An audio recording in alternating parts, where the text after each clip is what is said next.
Watoto wetu kwa kweli walikuwa kwenye mazingira magumu kama unavyoyaona. Watoto wetu walikuwa nasoma yani kwenye mazingira magumu ambayo hayafanani na kusoma watoto wetu. Kwa hiyo tunamshukuru sana. Tunasema mama asiache moyo huo, aendelee kutulea. Hali ya kumwandaa mtoto kwangu itakuwa ni vizuri sana. Kwa sababu nitamwandaa kwa sababu anaingia kwenye mazingira mazuri na nitamwandaa vizuri.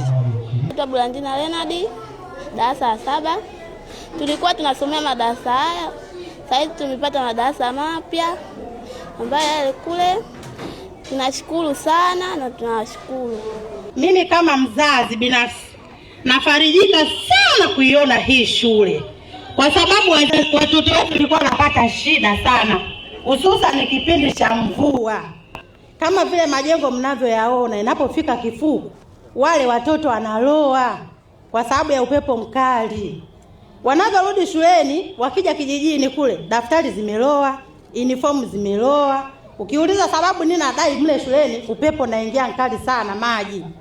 Kwa hiyo mpaka kufikia hii serikali ya awamu ya 6, nashukuru sana. Yaani mama sijui nini nimpe kutokana na jinsi alivyotuboroshea. Kiukweli Samia, uliko kama utanisikia, uendelee kudumu milele. Amina. Shukrani zangu nyingi sana za dhati kwa Mama Samia Suluhu Hassan, Rais wa awamu ya 6 wa Tanzania, kutokana na mambo mazuri ambayo ametufanyia, kutokana na shule yetu jinsi ilivyokawa chakavu mpaka hivi sasa tunaiona shule mzuri ambayo ni mzuri zaidi. Kwa kweli kwa ukanda huu wa jimbo la Lulindi tunashika nambari 1. Tunamshukuru sana Mama Samia, kwa maana watoto wetu walikuwa wanataabika sana wakati wa masomo. Hasa hili jengo lilikuwa linawapa changamoto kwa kweli, kwa sababu huwezi kusoma kwenye jengo bovu halafu maendeleo yakawa mazuri. Muda wote wakiona mvua walikuwa wanafikiri kwamba hili jengo litadondokea. Lakini kwa sasa naamini watoto wetu watasoma vema kwa furaha, kwa kujiamini, wakijua kwamba kazi hii imefanyika na Mama Samia Suluhu Hassan.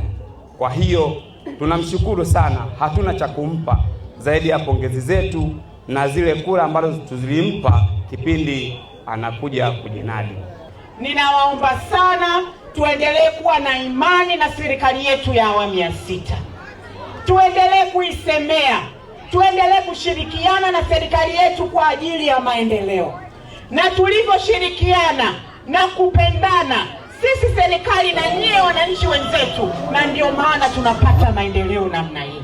Kwa hiyo mimi na uhakika kwa namna watu wa Lulindi na watu wa Chilimba mnavyoipenda serikali yenu, mimi ninawaahidi tutaendelea kuleta maendeleo Lulindi na Chilimba.